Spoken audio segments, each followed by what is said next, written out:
शायद वो देना भी चाहे, पर मोदी जी बोलेंगे नहीं यार दो मत, मेरा वो 56 इंच का सीना ना 52 हो जाएगा। समझिए कोई मोदी जी का समर्थक है या भाजपा का वोटर है, तो उससे बहुत सहज होके बात कीजिए। क्योंकि एक चीज हमेशा ध्यान रखिए आप लोग कि भाई हमें बीमार से नहीं लड़ना है, बीमारी से लड़ना है।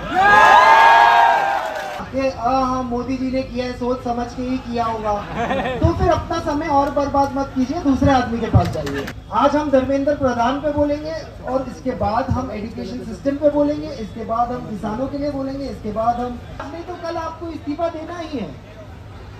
काम हो नहीं पा रहा, एक एग्जाम नहीं करा पा रहे ये लोग, और पेपर लीक पे बोलना कि मतलब जहां पेपर सेट हो रहा है वहीं से लीक हो रहा है। मतलब प्रिंटिंग प्रेस तो पहुंचने दो। नीता के पति का काम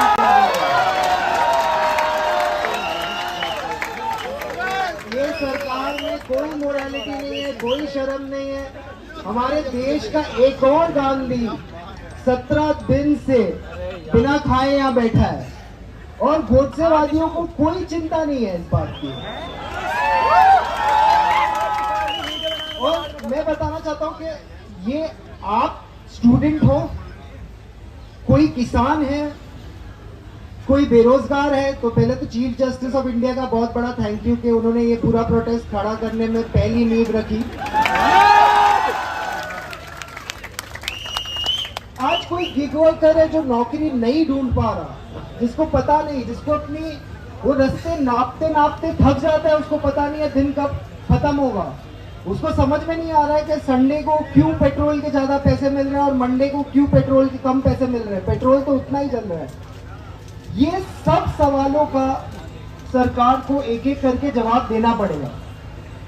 और धर्मेंद्र प्रधान जी का इस्तीफा जो होना चाहिए, उनमें थोड़ी शर्म होती तो दे देते, शायद वो देना भी चाहे, पर मोदी जी बोलेंगे नहीं यार दो मत, मेरा वो 56 इंच का सीना ना 52 हो जाएगा। आज नहीं तो कल आपको इस्तीफा देना ही है। काम हो नहीं पा रहा, एक एग्जाम नहीं करा पा रहे ये लोग। आज आप बताइए कौन से एग्जाम की भर्ती पे हमारा युवा क्या स्टैटिस्टिक लेके चले। जब 20,000 की भर्ती होने वाली होती है, 20,000 लोगों की भर्ती होने वाली होती है, टीचर खुद कहता है कि भैया देखो तुम 10,000 लोग तो ऐसे ही जाने वाले हैं, तो तुम थोड़ी ज्यादा मेहनत करना। अब वो ऐसे ही जाने वाले लोग कौन है? ये जो पूरा दिन मेरिट का डंका पीटते हैं, पेपर लीक से ज्यादा मेरिट कहाँ कॉम्प्रोमाइज होता है?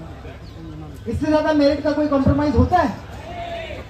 और पेपर लीक पे बोलना कि मतलब जहां पेपर सेट हो रहा है वहीं से लीक हो रहा है। मतलब प्रिंटिंग प्रेस तो पहुंचने दो, उसके पहले ही लीक। कोई खरीद रहा है, कोई बेच रहा है, सब इसी धंधे में लगे हुए हैं। और आपको लगता है जो पेपर लीक से सिस्टम में घुसेगा वो किसकी मदद कर पाएगा? कोई सेफ नहीं है ये एनवायरनमेंट में, कोई भी नहीं। आप सोचिए जो तरह का कॉम्प्रोमाइज हो रहा है एंट्री लेवल पे, ये लोग सिस्टम में 40 साल रहने वाले हैं और इनका पहला स्टेप ही कॉम्प्रोमाइज्ड है। तो ये कैसा देश बनाएंगे? आज मैं बता रहा हूँ काफी मुद्दे ये तो मतलब, और पहले मैं आपको बता दूं, जो भी समझिए कोई मोदी जी का समर्थक है या भाजपा का वोटर है, तो उससे बहुत सहज होके बात कीजिए। क्योंकि एक चीज हमेशा ध्यान रखिए आप लोग कि भाई हमें बीमार से नहीं लड़ना है, बीमारी से लड़ना है।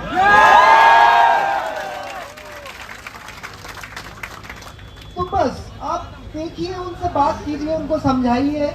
पर अगर वो लॉजिक पे आते हैं ना कि हाँ मोदी जी ने किया है, सोच समझ के ही किया होगा, तो फिर अपना समय और बर्बाद मत कीजिए, दूसरे आदमी के पास जाइए। ये सिलेबस को साइड में करके आप 6 महीने का गैप देके फिर रिवीजन के लिए आ जाइएगा।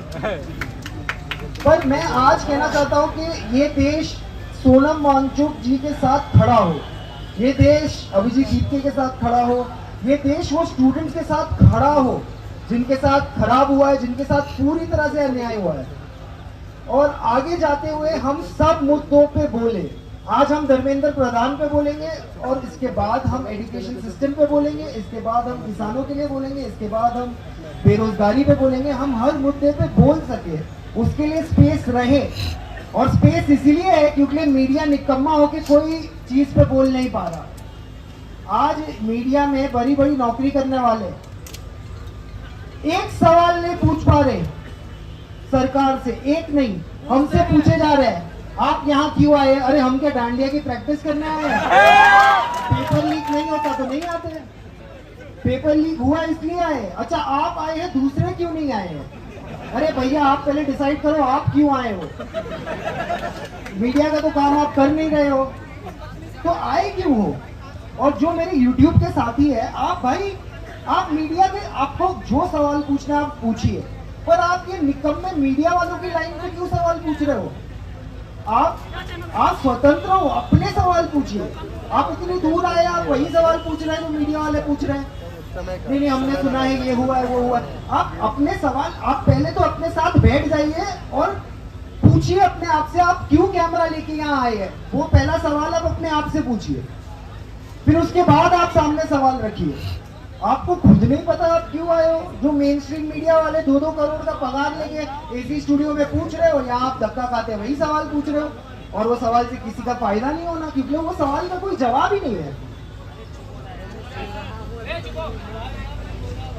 तो मैं आखिर में इतना ही कहना चाहता हूँ कि जो माँ बाप अपने बच्चों को ये प्रोटेस्ट में नहीं आने दे रहे और जो माँ बाप डर रहे हैं कि अगर उनके बच्चे यहाँ आ जाएंगे तो उनके फ्यूचर का क्या होगा, अगर आप इतना डर रहे हो प्रेजेंट में तो फ्यूचर बचा ही कहाँ है।